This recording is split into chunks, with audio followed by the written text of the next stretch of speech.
o congregacionalismo tem a sua primeira manifestação em 1567, né? Mais precisamente no dia 19 de junho, naquilo que nós conhecemos como igreja privada, né? Essa igreja que se reuniu pela primeira vez, né? E o historiador Gomes, ele traz para nós isso.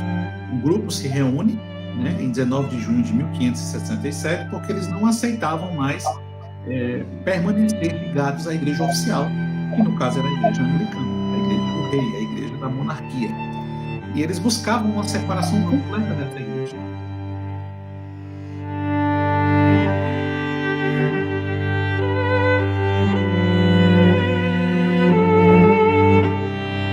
Primeiro negue-se a si mesmo, certo? Depois pague o preço disso tomando sua própria cruz